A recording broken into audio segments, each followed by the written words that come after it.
الحمد لله رب العالمين والصلاة والسلام على نبينا محمد وعلى آله وأصحابه أجمعين. أما بعد. In our previous class, the author, he was mentioning the issue about the supplication of the righteous slaves of Ar-Rahman, and that from their supplication is that they say, رَبَّنَا هَبْ لَنَا مِنْ أَزْوَاجِنَا وَذُرِّيَّاتِنَا قُرَّةَ أَعْيُنٍ وَاجْعَلْنَا لِلْمُتَّقِينَ إِمَامًا. O Allah, bestow upon us,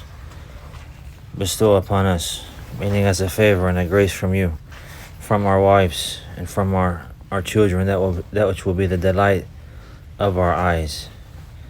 And the people of knowledge, they mentioned that a person's family, his household, his wife and his children will only truly be the delight of his eyes whenever he sees them working in the obedience of Allah and His Messenger sallallahu alaihi wasallam.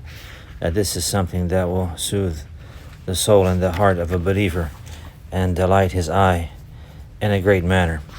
So this is from the supplication of the righteous, that they make dua for their family members specifically.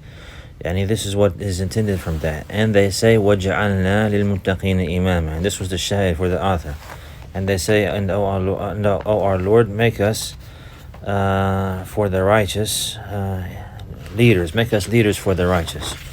And we have seen some of the benefits the author he mentioned with regard to that, and what is intended by that, to make us leaders for the righteous. What has been mentioned by Mujahid rahimahullah, that means, oh Allah, make us followers of the righteous.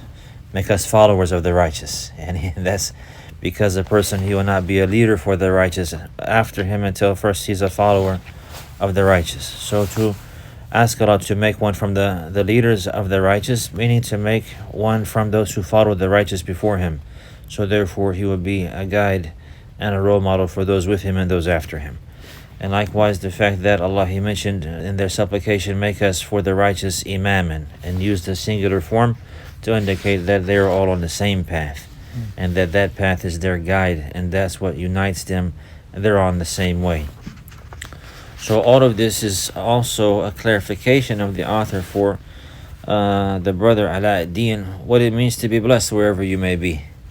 What it means to be blessed wherever you may be. And he mentioned here that he is someone who teaches the people and advises them wherever he goes. And he directs them and he assists them, and he's a benefit for them and their religion and worldly life in every situation that he's with them. And they're safe from his harm. So this person, in reality, he will be an imam. He will be a leader from those in the forefront of righteousness and goodness. After this, the author, he continues, he says, Faslun. a chapter related to this issue. He said, وَقَدْ أَخْبَرَ سُبْحَانَهُ أَنَّ هَذِهِ الْإِمَامَةَ إِنَّمَا تُنَالُ بِالصَّبْرِ وَالْيَقِينِ. And now he's directing him to the means to obtain this leadership and this authority in the religion. The means to be considered blessed wherever one may be. At the head of that, to be the leader, he says, and then indeed Allah, He has informed or mentioned that this leadership is only obtained by way of patience and certainty. That this leadership, meaning leadership in the religion and authority in the deen, is only obtained by way of as-sabr wal-yaqeen. It's only obtained by way of patience and certainty. He's mentioning some very important points and principles and fundamentals and foundations and guidelines in this affair. That this leadership in the religion is the highest state one can reach, where he will be considered blessed wherever he may be. And he would be from the best of mankind. This is only obtained by patience, by way of patience, and by way of certainty, any together. فَقَالَ تَعَالَى, and Allah the Most High, He says, وَجَعَلْنَا مِنْهُمْ أَئِمَّةً يَهْدُونَ بِأَمْرِنَا لَمَّا صَبَرُوا وَكَانُوا بِآيَاتِنَا يُوقِنُونَ. Allah the Most High, He says, and we have made from them أئمة yani imams, leaders, يهدون بأمرنا, guiding by our command. لما صبروا وكانوا بآياتنا يوقنون.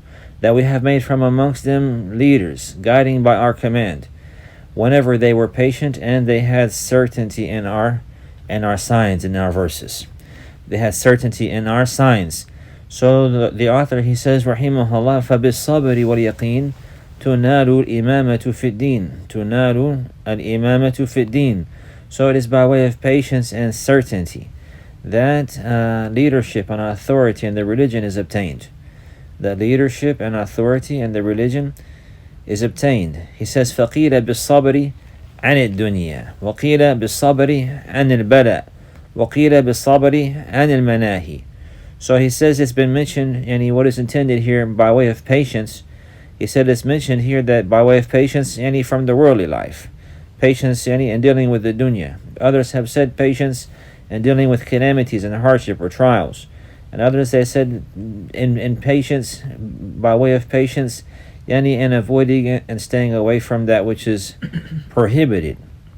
But the author, he says, وَالصَّوَابُ أَنَّهُ بِالصَّبْرِ عَنْ ذَلِكَ كُلِّهِ. He said, but what is intended, or what is correct, is that it is by way of patience and dealing with all of these affairs. He says, بِالصَّبْرِ عَلَى أَدَاءِ فَرَائِضِ اللَّهِ وَالصَّبْرِ عَنْ مَحَارِمِهِ وَالصَّبْرِ عَلَى أَقْدَارِهِ. So rather what is correct is that they had patience in all of these affairs. They have patience in performing the obligations of Allah. And they had patience in avoiding staying away from that which He has prohibited. And they had patience in dealing with the decrees that Allah, the hardships that Allah has decreed. So he says, وَجَمَعَ سُبْحَانَهُ بَيْنَ الصَّبْرِ وَالْيَقِينِ. And Allah here in this noble verse, the Most High, He has gathered between patience and certainty. إِذْ هُمَا سَعَادَةُ الْعَبْدِ وَفَقْدُهُمَا يُفْقِدُهُ سَعَادَتَهُ. He said, because by way of these two affairs, a person, he will find happiness. And if he loses out on these affairs, then his happiness will be lost likewise. And the only way a person can truly find happiness is by having patience in dealing with the affairs of this life and being steadfast and upright in performing the obligations that Allah has made obligatory and avoiding the prohibitions and staying away from that and dealing with the hardships of life and being patient for the sake of Allah and having certainty in the decree and the meeting of Allah subhanahu wa ta'ala. In this manner, the heart will find satisfaction, the heart will find contentment, the heart will find ease. Allah subhanahu wa ta'ala will guide a person in this manner. And if a person, he is not patient, then he will become agitated, and he will become bothered, and his heart will be upset, and he will not be content, and he will not be happy, and he will be overcome by worry and grief and stress. And if he's not certain, then he's going to have doubts, and he's going to be uncertain, and this is going to cause even more worry and more problem in his life. But whenever a person he checks his soul with patience for the sake of Allah Azza wa Jal, and he has certainty in the command and in the decree of Allah and in the legislation of Allah and in the meeting of Allah and in the path of Prophet Muhammad sallallahu alaihi wasallam, and that is the truth, then he will find all contentment and happiness, and he will be able to deal with these affairs of life. Whenever he has good times and prosperity, he'll be thankful and grateful to Allah Azza wa Jal, and whenever he's tried with hardships, he will be patient. So his life will be good for him. So he says, فَإِنَّ الْقَلْبَ تَطْرُقُهُ طَوَارِقُ الشَّهَوَاتِ الْمُخَالِفَةُ لِأَمْرِ اللَّهِ وَطَرَائِقُ الشُّبُهَاتِ الْمُخَالِفَةِ لِخَبَرِهِ. He says, because the heart is affected by the ways of the desires that are in opposition to the command of Allah, and likewise the doubts that are in opposition to the khabar of Allah. So he's mentioning two affairs here. We have Amrullah and we have Khabarullah. Amrullah is that which Allah has ordered and commanded in His legislation, and then the Khabar is that which Allah has informed of. He says that they're shahawat. They come across the heart. They come to the heart. And a person has to deal with them. The shahawat that are in opposition to the command of Allah. And likewise the shubuhat that are in opposition to that which Allah has informed and mentioned in His book. So he says, فَبِالصَّبْرِ يَدْفَعُ الشَّهَوَاتِ وَبِالْيَقِينِ يَدْفَعُ الشُّبُهَاتِ. So by way of patience, a person is able to repel the lust and desires that are impermissible and in contradiction to the command of Allah. وَبِالْيَقِينِ يَدْفَعُ الشُّبُهَاتِ. And by way of certainty, a person is able to repel the doubts and the misconceptions that are in contradiction to that which Allah has mentioned and clarified in His book. So this is now discussing the issue of the shahawat and the shubuhat, which are the two greatest fitan and trials and diseases of the heart. And this is the tools of shaitan, and the instruments of shaitan. Shaitan, this is what he works with. He works with shubuhat and shahawat. So a person, he has to be able to fight and defend himself from the tricks and the traps and the snares of the shaitan. And this is what he casts into the hearts of the people, the doubts and misconceptions, which is a means to corrupt a person's knowledge, any knowledge and certainty that he has in that which Allah has informed in His book or by way of His Prophet sallallahu alaihi wasallam, of the accountability and of the paradise and the nar and the rest of the affairs, yani that Allah has mentioned in His book with regards to the fundamentals and principles of faith and the usul of iman. And as for the shahawat, then these are in opposition to that which Allah has ordered to be established or to be avoided. Any that this is with regards to the corruption of the implementation and the action and acting upon that knowledge. So the shubha, it corrupts the knowledge. It corrupts a person's knowledge to where he's not able to see the truth or identify it properly. It will become unclear for him, and he may even come to an extent that he will see something to be the truth and it's falsehood, and he'll believe that it's the truth. Or he will dislike something and believe that it's falsehood, but in reality it is the truth and it is correct. It will become unclear for him, and he will not be able to see clearly the truth and identify or clarify that from, or distinguish that from the falsehood. And likewise, on the other side, there is the shahwa, which is desires, and this corrupts the actions. This corrupts the person's intention. He's not able to perform the action, even if he knows the truth, even if it's identified for him, and he's about clarity with regards to that. Then he has to prefer that. He has to prefer that, and he has to follow that over following his desires. And if he is overcome by the shahwa, then this will cause him to turn away from the truth that he knows and to follow his desires, and therefore his deeds will be corrupted. And he will not follow the knowledge that he knows, and he will follow his desires instead. So the way to repel the shubuhat is by having certainty, because the shubuhat, there are doubts and misconceptions and misunderstandings in the religion, doubts and misconceptions and misunderstandings and innovations in the religion, in the creed specifically, and likewise in methodology and manhaj. And there's shubuhat of the different deviant sects, the shubuhat of the Shia and the Rafidah, and the shubuhat of the Sufiya with regards to Tawheed. With regards to Tawheed, and you have the shubuhat of the Khawarij with regards to the methodology of life and dealing with the Muslim rulers. You have shubuhat of the Christians and the Jews. You have shubuhat of the Ikhwan Muslimun and all their different branches, and they all go back to the same basic fundamentals. But these are the doubts that the people of misguidance, they present, and they themselves, they are affected by. And the only way for a person to be safe from them, by the grace and the mercy of Allah, is to have knowledge. This is how he defends himself. He will have knowledge, and he will have light, and it will be a proof and evidence for him, and he will reach certainty. And those doubts will go away. They will not affect him. Those doubts will go away. They will not affect him, because he has certainty. The certainty comes by way of knowledge, and studying the legislation and learning the foundations and the fundamentals and the principles, and seeing the signs and the evidences in the book of Allah Azza wa Jal, and in the sunnah of the Prophet sallallahu alaihi wasallam, and in the creation, until a person, he has certainty. He has certainty about that which he is upon from the religion of Allah Azza wa Jal, and believing that there's nothing worthy of worship except for Allah, and that Muhammad is the messenger of Allah sallallahu alaihi wasallam, and that the true religion is the religion that the companions were upon, radiyallahu anhum, and those generations. And anything that is in opposition to that is incorrect and wrong, no matter how many people follow it, or how much they decorate it, or say that it's good, If it was not something that the Messenger sallallahu alaihi wasallam and his companions radiyallahu anhum were upon, then it's not from the religion. It's not from the religion. So a person, he has to have certainty, and this comes by way of seeking knowledge and by way of studying the evidences time after time, over and over, until he reaches this level. And then a person after that, likewise, he has to have strong determination to abide by that guidance, to abide by that knowledge, and to apply it in his life and to avoid following his desires and the shahawat and the whims and the lusts and the impermissible desires that the heart craves or that the soul lusts for and hopes to enjoy and partake in from that which is not allowed. So in this manner, the devil he tries to mislead the people. He tries to mislead the people by way of the shahawat or by way of the shubuhat. By way of the shahawat and by way of the shubuhat. The way to be safe from the shahawat is to have patience. And to have patience in dealing with these desires and preferring the command of Allah and His Messenger sallallahu alaihi wasallam over everything else.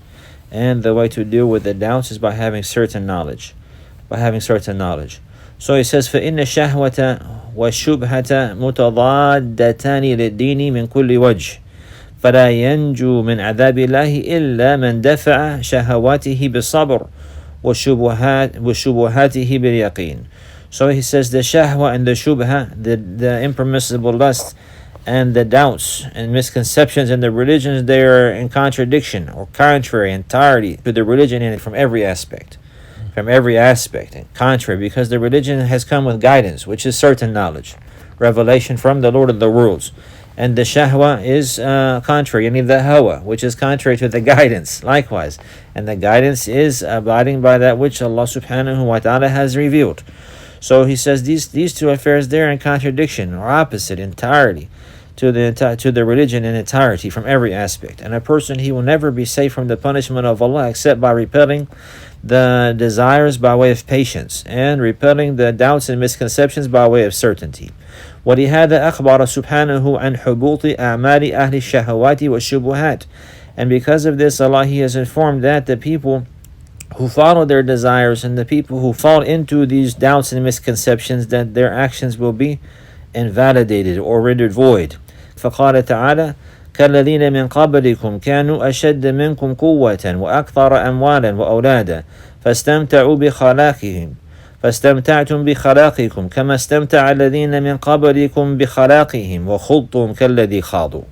So he says, mentioning the verse of Allah subhanahu wa ta'ala in Surah At-Tawbah, mentioning about the people before, and those before you, then they were even stronger. They had stronger power, and they had more children and more wealth. And that the generations before, if you think that you're strong now and you have authority and power, then there were nations before you that were stronger in power and authority, and they had more wealth and more children, and they enjoyed their portion of this life, and you likewise enjoyed your portion of this life, just as those before you enjoyed their portion of this life, and then you delved in just as they delved in. So the first part, al-istimta', is with regards to partaking in the shahawat, al-khawd, and that's referring, delving into the affairs of the doubts and misconceptions. So it says, فَهَذَا الْإِسْتِمْتَاعُ بِالْخَلَاقِ هُوَ اسْتِمْتَاعُهُمْ بِنَصِيبِهِمْ مِنَ الشَّهَوَاتِ. So the fact that they're mentioning al-istimta' bil-khalaq, that they're enjoying and partaking in any of that which they lust for. This is referring to their fact that they're enjoying and partaking in the shahawat, in the lust and the desires that are permissible. ثُمَّ خَالَبَ خُضْتُمْ كَالَّذِي خَاضُوا. And then he said, subhanahu wa ta'ala, and you delved into the affairs as they delved in. He says, هَذَا هُوَ الْخَوْضُ بِالْبَاطِلِ فِي دِينِ اللَّهِ وَخَوْضُ أَهْلِ الشُّبُهَاتِ. And what is intended here is that they're delving into falsehood with regard to the religion of Allah, meaning delving into the doubts and misconceptions and innovations and misunderstandings in the religion. So he says, ثُمَّ قَالَ, and then Allah, He says, أُولَئِكَ حَبِطَتْ أَعْمَالُهُمْ فِي الدُّنْيَا وَالْآخِرَةِ وَأُولَئِكَ هُمُ الْخَاسِرُونَ. These people here, they're the ones who their actions have been invalidated and lost, rendered in vain, in this life and in the hereafter, and they are the losers. And those people who are engulfed in their desires and enjoying that which is impermissible from the lust, and likewise those who delve into the doubts and misconceptions and innovations in the religion, أُولَئِكَ حَبِطَتْ أَعْمَالُهُم. These people, their actions have been invalidated, and they have no value whatsoever. وَلِيَذُ بِاللَّهِ, no value whatsoever, and they are the losers. So he says, فَعَلَّقَ سُبْحَانَهُ حُبُوطَ الْأَعْمَالِ وَالْخُسْرَانِ بِاتِّبَاعِ الشَّهَوَاتِ الذي هو الاستمتاع بالخلاق وباتباع الشبهات الذي هو الخوض بالباطل. So Allah the Most High, He has coupled the fact that the actions will be rendered in void, and a person, he will be in ultimate loss with following the desires, which is partaking and enjoying a person's portion of this worldly life, meaning from that which is not permissible, and following the doubts and misconceptions and delving into the affairs of falsehood, and falsely ascribing any innovations and the likes to the deen of Allah Azza wa Jal. So these are the means for a person to leave the straight path and to go astray. The straight path, it leads to the paradise and it leads to the pleasure of Allah Azza wa Jal. And as for the other paths, they lead to the hellfire, waliyadu billah, and the anger of Allah Azza wa Jal. And the other path, this is the head of them. Either a person who will leave the straight path by following his desires and lusts, enjoying that which is impermissible, or he will leave the straight path by falling into doubts and misconceptions and misunderstandings in the religion. So he will leave the straight path by the shahawat or by the shubuhat. And the shaitan, he doesn't care which one or person he follows. Shaitan, if he can, he will look into a person, and if he finds that he's lenient or negligent, then he will try to call him to follow his desires, and he will decorate the sins for him and the likes like this, and decorate those impermissible lusts for him and call him to that. And if he finds that the person, he is diligent in the affairs of his religion and he's working hard against his soul, he'll try to cause him to go overboard and go to extremes and try to call him into the doubts and misconceptions and the likes like this. So the shaitan, and he will cast these affairs into the heart of the people. And again, the only way to be safe from that is to have knowledge first and foremost, and to be patient in the application of that knowledge. This is all going back to the success that Allah gives a person to be from Al-Mun'ami alayhim, those whom Allah has bestowed His favors upon. This is the detailed clarification of attributes and characteristics of who they are and what they're upon. They're upon knowledge and certainty, and they're upon patience. And patience in the application of that knowledge. So the author, he says, فَصْلٌ وكما أنه سبحانه علق الإمامة في الدين بالصبر واليقين فالآية متضمنة لأصلين آخرين. He said, just as Allah Azza wa Jal has attached the leadership and authority in the religion with patience and certainty, also this verse, it consists of two other great principles. Also this verse consists of two other great principles. What verse is it? The verse in Surah As-Sajdah, وَجَعَلْنَا مِنْهُمْ أَئِمَّةً يَهْدُونَ بِأَمْرِنَا لَمَّا صَبَرُوا وَكَانُوا بِآيَاتِنَا يُوقِنُونَ. وَجَعَلْنَا مِنْهُمْ أَئِمَّةً. That was the shahid. We made from them leaders, imams. وَجَعَلْنَا مِنْهُمْ أَئِمَّةً يَهْدُونَ بِأَمْرِنَا, guiding by our command. لَمَّا صَبَرُوا, whenever they were patient. وَكَانُوا بِآيَاتِنَا يُوقِنُونَ, and they had certainty. And they had certainty in our signs, any certainty in our revelation, in our book, and in the signs in the creation, and certainty in al-ayat al-mashhuda wal-ayat al-matluwa, certainty in the signs of Allah Azza wa Jal that are recited in His book, and certainty in the signs of Allah Azza wa Jal that are seen in His creation,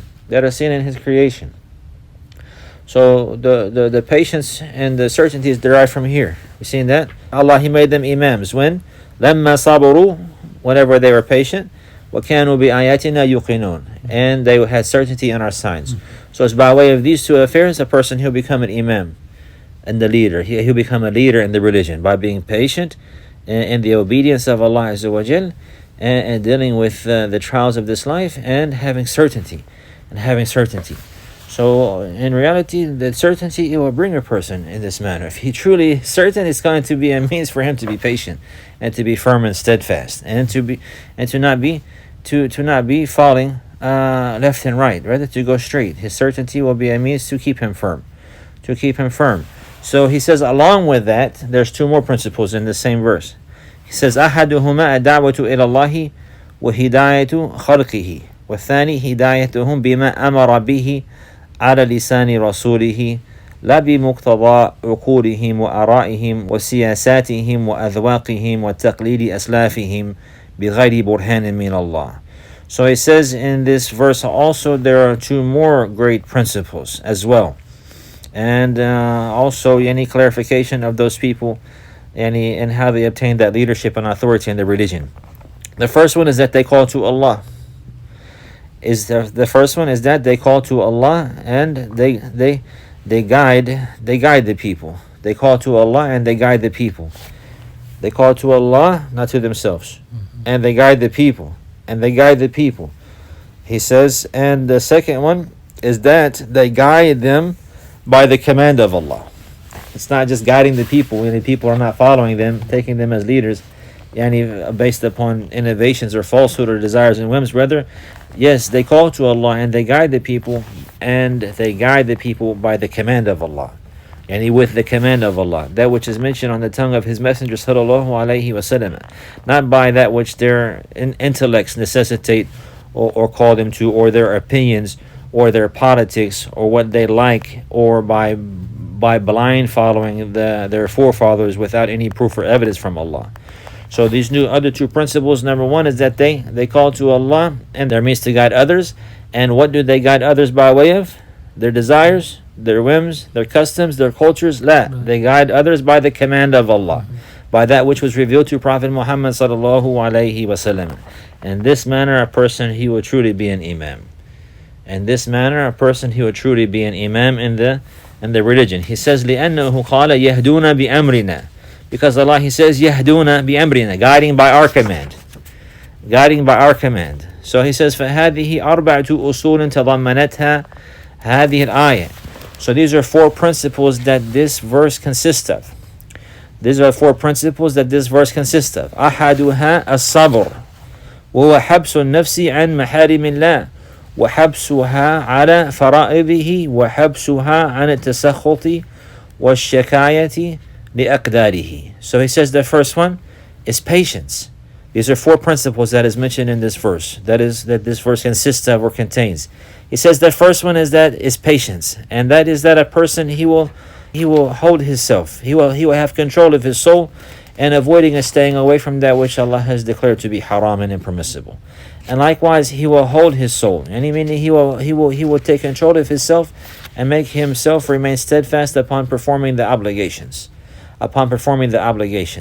And likewise, he will have control of himself as well, and he will not become agitated and upset or showing any displeasure with any of the decrees of Allah Azza wa Jal. So this is the summarization of the meaning of patience. As-sabru ala ta'atillah wa an ma'siyatillah wa an aqdarillahi al-mu'lima. That a person, he has to be patient in performing the obligations of Allah Azza wa Jal. He has to be patient in performing the obligations daily. And likewise, he has to be patient in performing that which is recommended and beloved to Allah Azza wa Jal. Likewise, from that which is not obligatory. And he has to be patient in performing the commandments of Allah, obligatory and non-obligatory, showing most preference first and foremost to the obligatory. And then likewise, he has to have patience in avoiding and leaving that which is impermissible. And avoiding and leaving that which is impermissible, and likewise that which is disliked. But first and foremost, that which is haram and not allowed. A person has to have patience in dealing with these affairs. This is how a person's feet will be on the straight path, by establishing the commands of Allah Azza wa Jal, beginning with the obligations. In one day and one night, whatever is considered obligatory, a person, he must perform that. Obligations with regards to the heart, obligations with regards to the eyes and the tongue and the hands and the feet, obligations with regards to the wealth and the rights of the family and those who are under person's authority, obligations that Allah has clarified in His book and in the Sunnah of His Prophet sallallahu alaihi wasallam. And then likewise there's prohibitions, things that are not allowed. Prohibitions with regards to the heart, prohibitions with regards to the eyes and the ears and the hands and the wealth, prohibitions that a person has to leave all of them. In this manner, he will be on the straight path. This requires patience. And then also there are affairs in life that occur from the decree of Allah, sickness and loss of loved ones, or loss of wealth, or trials with regards to poverty or hardship or difficulty, or things that are calamities and difficult. A believer and the likes of these affairs, he must know with certainty that this happened by the command of Allah, and he cannot avoid that. So therefore he must be patient in dealing with these hardships and difficulties. So this is what it means to be patient. He says, الثاني اليقين. The second principle is to have certainty. وهو الإيمان الجازم الثابت الذي لا ريب فيه ولا تردد ولا شك ولا شبهة بخمسة أصول ذكرها سبحانه في قوله تعالى. So he says the second principle is to have certainty, and this is to have certain faith, firm, certain faith that has no doubt and no hesitation whatsoever in it, no shubha, no doubts, no misunderstanding or misconception with regards to 5 principles that Allah He mentioned in this statement. The Most High, ليس البر أن تولوا وجوهكم قبل المشرق والمغرب ولكن البر من آمن بالله واليوم الآخر والملائكة والكتاب والنبيين. وفي قوله ومن يكفر بالله وملائكته. It's a word missing here, right? وكتبه ورسله واليوم الآخر فقد ضل ضلالا بعيدا. So this verse has somehow, Allahu musta'an, it's a misprint here. You see it? وَمَنْ يَكْفُرْ بِاللَّهِ وَمَلَائِكَتِهِ وَرُسُولِهِ. There's a word missing. وَكُتُبِهِ. وَمَنْ يَكْفُرْ بِاللَّهِ وَمَلَائِكَتِهِ وَكُتُبِهِ وَرُسُولِهِ وَالْيَوْمِ الْآخِرِ فَقَدْ ضَلَّ ضَلَالًا بَعِيدًا. وفي قوله آمن الرسول بما أنزل إليه من ربه والمؤمنون كل آمن بالله وملائكته وكتبه ورسوله. It says والإيمان باليوم الآخر داخل في الإيمان بالكتب والرسل. الإيمان في اليوم الآخر داخل في الإيمان بالكتب والرسل. So he says here that these principles, that person, he must have certainty in these 5 fundamentals and that are mentioned in the statement of Allah Azza wa Jal.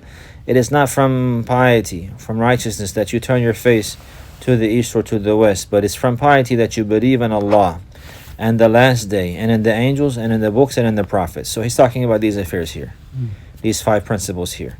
ولكن البر من آمن بالله, number 1, واليوم الآخر, number 2, والملائكة, number 3, والكتاب, number 4, والنبيين, and the prophets, number 5.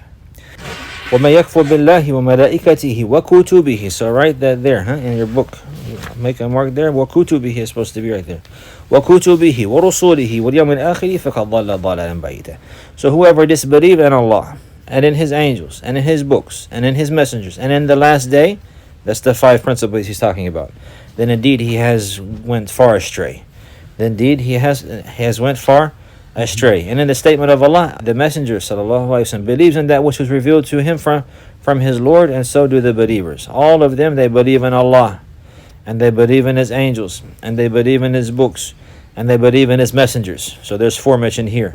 He says, وَالْإِيمَانُ بِالْيَوْمِ الْآخِرِ دَاخِلٌ فِي الْإِيمَانِ بِالْكُتُبِ وَالرُّسُلِ. And believing in the last day is included in believing in the books and the messengers, and the books and the messengers. And actually, in these verses, if you continue reading, in the end, Allah He says, وَإِلَيْكَ الْمَصِيرُ. وَإِلَيْكَ الْمَصِيرُ. And in the end of these verses, what is Allah? آمن الرسول بما أنزل إليه من ربه والمؤمنون كل آمن بالله وملائكته وكتبه ورسوله لا نفرق بين أحد من رسوله وقالوا سمعنا, into the end of the verses وإليك المصير. يعني وإليك المصير يعني in the لا إليك المصير يعني in the hereafter يوم الآخر. So it's even mentioned in those verses. The mention of the day of the last day is mentioned in those verses in the same context. We understand that part. So those 5 principles are mentioned there. Somebody may say, no, the principles or the fundamentals of faith, they're 6, not 5. What do we say? The 6th one is al-imanu bil-qadr. And this is clarified in the hadith of Jibreel. Whenever Jibreel, he said, Ya Muhammad, akhbirni an al-iman. فقال أن تؤمن بالله وملائكته وكتبه ورسوله واليوم الآخر وأن تؤمن بالقدر خيره وشره. So in this narration, which is called Sunnah, the Sunnah, the hadith of Jibreel, he mentioned sallallahu alayhi wa sallam that there's 6. The people of knowledge, they mentioned that the 6th one, al-imanu bil-qadr khayrihi wa sharrihi, this is included in believing in Allah. This is in believing in Allah. This is from believing in Allah. A person, he will not believe in Allah until he believes in the decree of Allah. So that's from believing in the rububiyyah, in the lordship of Allah. Al-qadru qudratullah. Imam Ahmad, he said, Al-qadr qudratullah, that the decree, it is the power, the ability to do all things. The power of Allah and the ability to do all things. So believing in Allah properly requires for a person to believe in the decree of Allah. That's from believing in His lordship subhanahu wa ta'ala, and also from his beautiful names and attributes, that he has the ability to do all things. That he has the ability to do all things. So that one likewise is included. So now the point is to have certainty in these affairs, to have certainty in the belief in Allah, and to have certainty in the belief in the angels, and in the books, and in the prophets and messengers, and in the last day, and in the decree of Allah Azza wa Jal. So he says, وَجَمَعَ بَيْنَهَا النَّبِي صلى الله عليه وسلم في حديث عمر في قوله الإيمان أن تؤمن بالله وملائكته وكتبه ورسله واليوم الآخر. نعم وأن تؤمن بالقدر خيره وشره. In that hadith, the hadith he's referring to is the hadith of Jibreel. And the Prophet sallallahu alaihi wasallam gathered them, he says, in the hadith of Umar. The hadith of Umar, meaning the hadith of Jibreel that Umar narrated radiyallahu anhu. That he said sallallahu alaihi wasallam, al-Iman is to believe in Allah and His angels and His books and His messengers and the last day. A point here to know is that all of the prophets and messengers, they came with the same fundamentals. That all of the prophets and messengers, from the first of them to the last of them, they all came and called to these same fundamentals. And in the creed of every prophet and messenger is the same. The aqidah is one. All of the prophets and messengers, they believe in Allah, they believe in His angels, they believe in His books, they believe in His messengers, they believe in the last day, and they believe in the decree of Allah Azza wa Jal. The creed, it never changed. The aqidah, it never changed. Not from one prophet to another, and not in the legislation of one prophet. You understand that? As for the halal and the haram, then this may change from messenger to messenger until the seal of messengers. Sallallahu Alaihi Wasallam.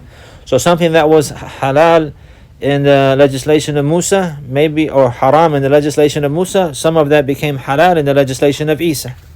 وَلِيُحِلَّ لَكُمْ بَعْضَ الَّذِي حُرِّمَ عَلَيْكُمْ. Isa, he mentioned that about why he was sent.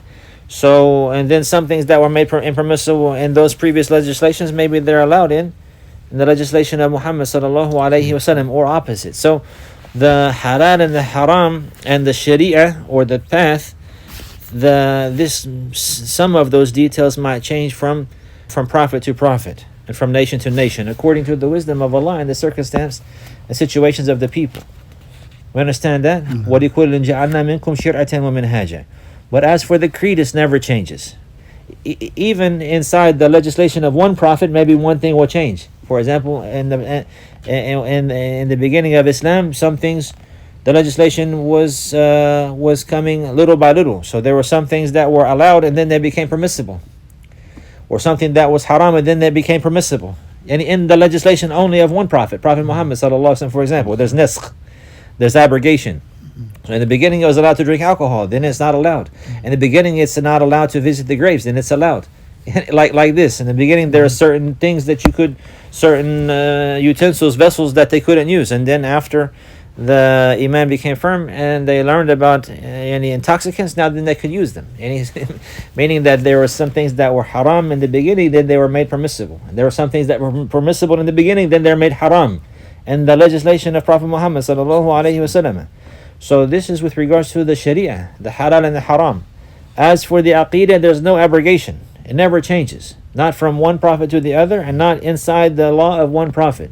This issue here, believing in Allah, never changes.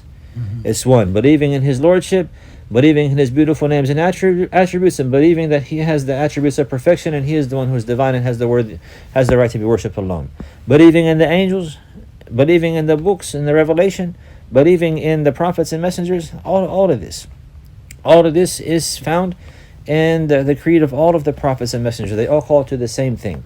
Believing in the last day, believing in the decree of Allah. The Prophet sallallahu alaihi wasallam, he said, نحن أنبياء إخوة لعلات دينهم واحد وأمهاتهم شتى. That we, us prophets, we are brothers to different mothers. Our religion is one, and our mothers are different. ديننا واحدة وأمهاتنا شتى. Meaning that our creed is one, Tawheed, our creed, our faith is one, but the legislation that we had is different. And the ikhwatun li'allat, al-alla is a zawj ala zawj. A person, he has, for example, maybe a man who will have more than one wife, and from each wife he'll have sons. So all of these sons, they had different mothers, but they're all from the same father. So the Prophet ﷺ, he's referring to the prophets like this, and that the father is one, meaning the creed, the deen, the foundation, the fundamental is one. The aqidah is one, but as for the legislation, it's like different mothers. And this one is the legislation of Musa. This was halal, this was haram in the times of Musa. This is what halal and haram in the time of Isa, until the legislation was completed and perfected in the end of the life of Prophet Muhammad sallallahu alaihi wasallam, who is the final and the seal and the last of all prophets, and there's no prophet after him. And there's no prophet after him, alayhi salatu wasalam. We understand this point? So he says, فهذه الأصول الخمس من لم يؤمن بها فليس بمؤمن. So these 5 principles here, then whoever did not believe in them, then he's not a believer. واليقين أن يقوم الإيمان بها حتى تصير كأنها معاينة للقلب مشاهدة له نسبتها إلى البصيرة كنسبة الشمس والقمر إلى البصر. ولهذا قال من السلف اليقين الإيمان كله. So he says, and certainty, it is that this faith will be established in the heart until it will be as if the heart is witnessing and seeing it with the eyes. The heart will have insight, and it will see and believe in these realities just as the eyes see the sun and the moon. Just as the eyes see the sun and the moon. So just as you see the sun and the moon in the sky, just as you see that and you know that it's there without doubt, then likewise the heart has to see and believe and have insight with regards to these affairs in the same manner. No doubt whatsoever. So he says, because of this, some of the Salaf, they would say that certainty, it is al-imanu kullu. That to have certainty is the faith in entirety. And all of faith is certainty. All of iman is certainty. And there's no iman without certainty. And if the certainty becomes deficient, then the iman becomes deficient. Likewise, and so do the actions. So these are those first 2 principles, and then after that, the author, he mentions the next 2 principles, the thalith and the rabi', which is guiding the people and calling them to Allah Azza wa Jal and to the path of His Messenger sallallahu alaihi wasallam, and calling them by that which Allah has commanded, not by desires and whims. And we continue tomorrow, inshaAllah. هذا وصلى الله على نبينا محمد وعلى آله وصحبه وسلم.